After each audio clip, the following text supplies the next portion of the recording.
vidéo que j'attendais avec impatience parce qu'il s'agit de la vidéo du Pumpkin Autumn Challenge organisée comme chaque année par Guimauze de la chaîne Le Terrier de Guimauze, que je vous mets dans la barre d'infos.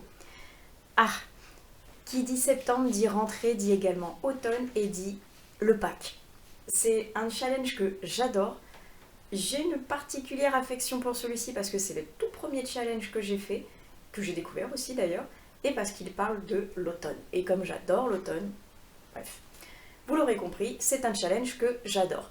Et chaque année, je l'attends avec impatience. Là, ça y est, Guimauze a sorti sa vidéo que j'ai dévorée et j'ai fait de suite tous les menus qu'elle avait proposés avec, comme chaque année, plein de titres que je peux mettre ici à droite à gauche dedans pour pouvoir alimenter une palle qui va être super sympa et qui va nous suivre cette année du 4 septembre au 4 décembre. Comme chaque année, je suis munie de mon petit carnet pour pas vous dire de bêtises. Et cette année, le thème du Pumpkin Autumn Challenge est autour de l'étrange cueillette. Fan de balade en forêt, je trouve ça super sympa, donc je valide à 100% déjà rien que ce sous-titre. Et on commence tout de suite avec le premier menu qui s'appelle Automne frissonnant, le fameux qui revient chaque année et que j'aime tant. Première sous-catégorie, Ghost Hunt, avec fantômes, chasseurs de fantômes, exorcisme, possession, enquête, etc. Il y a énormément de mots-clés cette année, donc je ne vais pas tous vous les dire. De toute façon, je vous mettrai dans la barre d'infos le lien de la vidéo, du Facebook, du blog qui explique tout. Bref, pour que vous ne soyez pas perdus si jamais vous voulez y participer. Et pour cette première catégorie, j'ai choisi de mettre Le Bureau des Affaires Occultes de Éric Foissier, publié aux éditions Albin Michel. Parce que j'en ai beaucoup entendu parler, en bien, donc je suis curieuse de voir ce que ça donne, surtout que maintenant il y a apparemment un tome 2 qui est sorti, donc il est un petit peu de temps que je me mette au tome 1. Et parce que Affaires occultes, je me suis dit que ça pouvait aller dedans, je vois qu'il y a marqué ésotérisme, qu'il y a une enquête, qu'il va y avoir peut-être quelque chose en rapport avec des fantômes, donc bref, je me dis qu'il pourrait aller très bien là-dedans, et que si c'est pas le cas, bah, ça me fera quand même une super belle découverte. Maintenant que j'ai trouvé la technique pour pas me faire piéger et réussir à valider les catégories, je vais mettre plusieurs titres ou plusieurs auteurs à l'intérieur, comme ça je piocherai entre plusieurs et je pourrai valider ma catégorie. Donc toujours dans celle-ci, il y a quand même un peu le mot exorcisme en mot-clé, donc je me suis dit quand même, est-ce que ce serait pas la case idéale pour placer l'exorciste? Quand même. Franchement, ce serait vraiment l'idéal si je pouvais le lire, parce que je ne l'ai jamais lu, j'ai vu les films, mais je n'ai jamais lu le roman, qui est d'ailleurs de William Peter Blatty. Et cette édition-là, je pense pas qu'elle se fasse encore parce qu'elle vient de mon grand-père. Donc je pense que ça va être compliqué si vous voulez vous la procurer. Apparemment, c'était les éditions Robert Laffont, et c'est traduit de l'américain par Jacqueline Rémillet. Donc je me dis que si j'arrive à me lire L'Exorciste, ce serait pas mal. Et si j'ai pas le temps, à regarder, c'est toujours aussi sympa dans le mood halloweenesque. Deuxième sous-catégorie, Le Portrait du Mal, qui est tiré du roman du même nom, de Graham, quelque chose que je ne me rappelle plus. Je vous mettrai l'insert de la couverture juste ici, parce que je ne l'ai pas, je ne connaissais pas ce livre, mais il m'intrigue pas mal, donc si j'arrive à le trouver, je pense que je vais le lire et le caser directement dans cette catégorie. Et sinon, c'était pas spécialement des mots-clés, il fallait une couverture avec un visage dessus. J'ai pensé également au portrait de Dorian Gray, que j'ai pas eu le temps de lire dans un précédent challenge, donc je me suis dit, peut-être celui-ci, mais sinon, je vais ressortir Nox. Parce qu'il y a donc un visage sur la couverture, parce que cette couverture justement et le mood qui s'en dégage me font penser à Halloween, me font penser à une ambiance un petit peu spooky comme ça, parce qu'en plus ce sont les éditions du Chat Noir. Parce qu'il va s'agir d'un asile, que j'adore les histoires là-dessus, donc je me dis qu'il est parfait pour cette période de l'année, j'attendais vraiment de me le réserver pour ici. C'est chose faite, maintenant il ne me reste plus qu'à le lire. Ensuite, troisième sous-catégorie, les sacs Madrox au milieu des lucioles. Et en mot-clé, il faut historique, drame, biographie, frères et sœurs. Alors pour celui-ci, je ne l'ai pas, je pense le trouver à ma médiathèque, donc je vous mets l'insert de la couverture juste ici.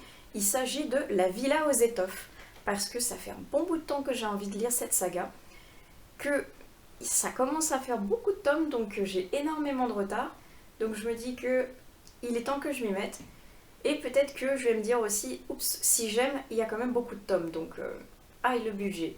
Mais en attendant, je trouve que la couverture, l'histoire, ce qui s'en dégage, fait que ça va être une lecture parfaite pour l'automne, donc je l'ai mise ici et j'ai très hâte de la découvrir. On passe maintenant au deuxième menu, Automne de l'étrange, qui est le menu phare de cette année. En première sous-catégorie, les mystérieux habitants de Pottsfield, avec en mots-clés Automne, Samhain ou Halloween. Pour cette catégorie, j'ai décidé de ressortir mon Agatha Christie avec le crime d'Halloween, que j'avais placé, si je me souviens bien, l'an dernier dans un Pumpkin Autumn Challenge également, et que je n'avais pas lu.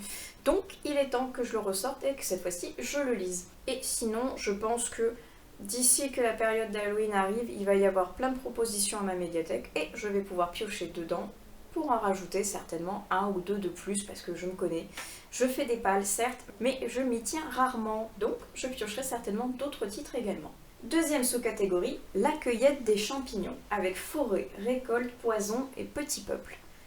Alors là, j'avais envie de lire Et toujours les forêts de Sandrine Colette, parce que y a le mot forêt donc dans le titre, ça colle parfaitement au thème, parce que je ne l'ai pas lu, parce que j'en ai entendu d'excellentes critiques et parce que je suis curieuse. Après, je pense qu'encore pour cette catégorie, il y aura plein de mots-clés qui me donnent envie, avec le mot forêt notamment, parce que pareil, je pense que je pourrais mettre plein de choses dedans, notamment La forêt des disparus d'Olivier Ball, qui fait partie des auteurs que je n'ai pas lus. Si vous n'avez pas vu cette vidéo, je vous invite à cliquer dans le petit juste ici, parce que donc c'est un auteur que j'ai envie de découvrir et que celui-ci, La forêt des disparus, m'a l'air bien sympa, et qui rentrerait aussi parfaitement dans cette catégorie. Troisième sous-catégorie, In the Dark, I Hear a Call, avec comme mots-clés fantaisie, ambivalence, quête. Et là, même si j'aurais pu mettre un des tomes du Seigneur des Anneaux, vu que c'est une citation de ce roman, j'ai décidé de mettre celui-ci, le dernier sorti de Elise Kova, qui s'appelle, hop, je vous ai les mains juste devant, A Duel with the Vampire Lord. Il fait partie de la série Married to Magic, dont j'avais déjà lu A Deal with the Elf King. J'ai également le second qui s'appelle A Dance with the Fey Prince, que je n'ai toujours pas lu. Et lui est sorti très récemment, le mois dernier si je ne me trompe pas. Et franchement, comme il y a des vampires dedans, il est parfait pour la période d'Halloween, pour la période automnale. Donc, comme il est dans la fantasy, je le glisse dans cette catégorie et j'ai très hâte de le découvrir. Dernière sous-catégorie pour ce menu, soit vent, rêve, cendre et néant, soit nuit noire, âme et souhait. Avec en mots-clés conte, gothique, macabre, sorcière, sauvetage et disparition. Alors là, j'avais décidé de mettre plusieurs titres, donc j'hésite beaucoup, notamment le premier tome de Witch and God de Liv Stone, qui a l'air parfait pour l'ambiance, parce qu'il y a des sorcières, parce que la couverture me paraît assez automnale, et parce que j'ai très envie de le découvrir, parce que j'en entends parler partout. Sinon, il y avait toujours Mexican Gothic, que je n'ai toujours pas lu, qui irait bien aussi pour cette catégorie, tout est dans le titre avec le mot gothique, et parce que pareil, il m'intrigue et que ça fait des années que je l'ai dans ma palle et qu'il est temps que je le sorte à chaque automne et à chaque pumpkin, je le dis, mais je ne le fais pas. C'est bon, cette fois-ci, il faut que je le sorte. On passe maintenant au menu automne, douceur de vivre, avec en première sous-catégorie 2 citrouilles valent mieux qu'une. Et là, il faut lire une duologie ou le premier ou dernier tome d'une duologie. Et là, j'ai le choix mais parfait que j'ai reçu depuis un petit bout de temps déjà, mais que j'attendais le pumpkin pour pouvoir le lire, parce que j'étais sûre de pouvoir le mettre dedans. J'ai la duologie Cœur de démon de Aidan Fox, qui est sortie donc très récemment grâce à une campagne Ulule. J'ai les 2 tomes, donc je vais commencer par le premier, et si j'adore, je pense que je vais enchaîner avec le second direct, comme ça j'aurai lu la duologie et rempli doublement cette catégorie. Je pense qu'il est parfait, parce que déjà, regardez la couverture, elle fait très ambiance orangée, Halloween, ça va se passer aux enfers, donc ça correspond parfaitement à cette période un petit peu spooky qui va arriver. Et parce que je suis super curieuse, il m'en avait fait un pitch incroyable. Donc là, j'ai très hâte. J'attendais l'occasion du pumpkin avec impatience pour pouvoir le lire. C'est chose faite, donc il va être assez rapidement lu, celui-ci du moins, je l'espère. Ensuite, nous avons La Maison des Thamsters, avec humour ou livre audio. Alors, en livre audio, je ne sais pas encore quoi choisir, donc il faudra que je regarde dans toute la série qu'il y a des disponibles sur Audible. Tant que j'ai pas encore trouvé, je me suis dit que j'allais quand même rajouter un livre au cas où, et je me suis basée sur le mot humour avec Cadavre à l'écossaise. C'est de Marie-Lou Rouge et c'est publié aux éditions City. Alors vous allez me dire, cadavre à l'écossaise dans l'humour, j'ai un humour peut-être un petit peu douteux, certes, mais derrière il y a marqué un cozy mystery à mourir de rire. Bah, ça rentre dans l'humour hein, pour moi, donc comme j'avais très envie de le lire et que ça me fait une petite excuse pour pouvoir le caser là, donc un petit cozy mystery en Écosse, je me dis que c'est la période parfaite pour l'automne, donc je l'ai casé là, donc c'est mon excuse pour pouvoir le découvrir. Troisième sous-catégorie de ce menu, il n'y a jamais trop d'épices dans ma pumpkin pie, avec en mot-clé nourriture, enfance, famille, transmission. Alors celui-ci je ne l'ai pas encore, mais je l'ai commandé via une campagne Ulule, encore une fois oui. Il s'agit de Goûter d'automne, de Déborah de la chaîne et du compte Rain on the Window, et je vous mets l'insert de la couverture juste ici, parce que la campagne Ulule n'est pas encore terminée, mais je pense le recevoir entre octobre et novembre si je ne me trompe pas, donc il serait parfait pour la période, parce que ça va parler de recettes automnales, donc franchement impeccable, c'est pile poil dans le thème, pile poil dans le mood, donc je suis très curieuse de pouvoir le découvrir et de certainement goûter en même temps quelques petites recettes à droite à gauche, parce que rien que la couverture et 2-3 petites recettes que j'ai vu passer ont l'air parfaitement alléchantes. Alors dans cette catégorie, je vais rajouter quand même un livre, parce que je me suis dit c'est un livre de recettes, c'est pas tout à fait un roman, alors peut-être que je vais pas lire toutes les recettes d'un coup, mais par contre il y a la série avec Meurtre et Cupcake ou quelque chose comme ça, une série de cozy mystery que j'aimerais beaucoup découvrir, que j'ai toujours pas lu le tome 1, on en est presque à 6 maintenant, donc j'ai énormément de retard. Donc je caserai bien celui-ci par ici aussi parce que ça parle de nourriture, donc je me dis que ça pourrait être pas mal pour cette catégorie également. Donc à voir si j'ai le temps de tout lire encore une fois. Dernière sous-catégorie pour ce menu, chante-moi une chanson, Sathnak, je ne sais pas trop comment ça se prononce, et les mots-clés sont mythe, légende, magie ou dépaysement. Pour celui-ci, je me suis basée sur le mot mythe et légende, parce qu'on va parler de mythes et de légendes mexicaines dans Que la mort soit douce de Laetitia Daney, publié aux éditions Plume Blanche. Alors, cette couverture, déjà, elle n'est pas trop belle, avec ce vernis sélectif sur les fleurs de la Santa Muerte qui est en couverture. Moi, j'étais attirée directement par cette couverture, certes parce qu'elle est belle, mais également parce que le mythe de la Santa Muerte de El Día de los Muertos qu'il y a au Mexique, j'aime beaucoup ce mythe, donc j'avais vraiment envie de les découvrir et de voir ce que Laetitia Daney allait nous concocter à travers son roman, parce que c'est déjà mon premier livre de chez Plume Blanche que je lis, et c'est également mon premier livre de Laetitia Daney, et tout le monde trouve que cette écrivaine a une plume magnifique, donc j'ai hâte de la découvrir à travers celui-ci. Et on en arrive au dernier menu de cette année qui s'appelle Automne rayonnant. Première sous-catégorie, We all born naked and the rest is drag. Avec LGBTQI+, diversité et différence en mots-clés. Comme chaque année, je galère énormément sur cette catégorie parce que je n'ai pas ou quasiment pas de livres sur le sujet en fait. Ou alors, il va y avoir un personnage caché, on va dire, au milieu d'un roman. Et tant que je n'ai pas lu le dit roman, je ne sais pas qu'au final, il va y avoir de la différence ou une partie de la communauté LGBT qui va être dedans et que ça pouvait rentrer dans le menu. Donc pour réussir à rentrer dans cette catégorie et trouver quelque chose peut-être en cours de lecture, en attendant, je me suis mis la BD Elle, que je vous mets juste ici en couverture, qui m'intrigue beaucoup parce que le graphisme est joli et parce qu'on va parler d'une jeune fille qui est schizophrène avec 5 alters si je ne me trompe pas.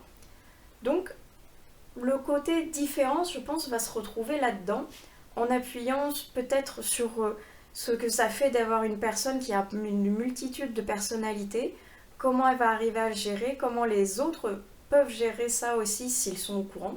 J'ai pas encore lu la BD donc je ne sais pas trop. Et je suis très curieuse de le découvrir, surtout que le design a l'air très joli. Deuxième sous-catégorie, You Cannot Eat the Money. Écologie, post-apocalyptique, anticipation et science-fiction sont les mots-clés pour cette sous-catégorie. Et pour celui-ci, j'ai trouvé totalement par hasard, mais je suis super contente de l'avoir trouvé à la médiathèque. La baleine blanche de Mer Morte, du roman du même nom de Aurélie Wellenstein. La BD est publiée chez Dracou. J'avais lu le roman l'an dernier, si je ne me trompe pas, que j'avais adoré. Et je n'avais toujours pas pu me procurer la BD. ça y est, c'est chose faite. J'ai très hâte de la lire. Je me suis donc basée sur le mot-clé écologie parce que vu que tous les océans sont asséchés et que tous les animaux marins sont morts, il y a peut-être quand même un petit écho à l'écologie et à ce qui se passe maintenant avec les soucis climatiques. Donc je me dis que ça rentre parfaitement dedans. Et j'ai très hâte de découvrir ce que va donner cette version en BD. Donc là, elle est là et il ne reste plus qu'à la lire elle aussi. Et enfin, la dernière sous-catégorie de ce menu et de ce Pumpkin Autumn Challenge, c'est le don des Merry Witch. Je ne suis pas tout à fait sûre du mot parce que quand Gimoz en a parlé, apparemment ça sort de la série Good Witch que je ne connais absolument pas, donc je peux me tromper sur le dernier nom. Et les mots-clés sont bienveillance, guide, sororité et guérison. Alors là, j'ai eu un petit peu de mal aussi, j'avoue. Donc, j'ai remis Witch and God dans cette catégorie parce que, outre le fait des sorcières, il y a également un énorme élan de sororité dedans, parce que ce sont 3 sœurs qui sont sorcières et qui essayent de protéger la dernière qui n'a pas de pouvoir. Et il va y avoir également toute cette sororité entre toutes les sorcières qui font qu'elles vont être liées entre elles et qu'elles doivent s'entraider parce qu'il y a un problème avec les dieux et elles doivent faire une alliance entre sorcières et dieux. Et pour cela, ils doivent marier une sorcière à un dieu, sauf que c'est le dieu de la terreur. Et ça va pas se passer tout à fait comme prévu. J'ai très hâte de le découvrir. Et comme d'habitude, je pense que si je trouve entre-temps un autre titre qui me plaît, il va certainement arriver dans la palle, en plus de ceux que je vous ai présentés à l'instant. Mais en attendant, j'ai beaucoup de lectures. Je suis très contente de participer une fois de plus à ce Pumpkin Autumn Challenge. Merci Gimoz de nous avoir concocté un challenge super encore une fois pour cette année.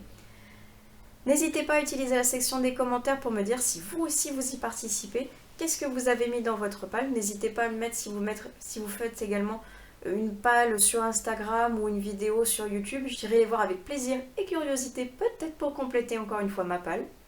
En attendant, j'espère que cette vidéo vous aura plu. J'ai hâte de commencer le challenge. Donc je vous souhaite d'excellentes prochaines lectures et je vous dis à plus tard sur une autre vidéo des lectures de Pipa. Allez, ciao!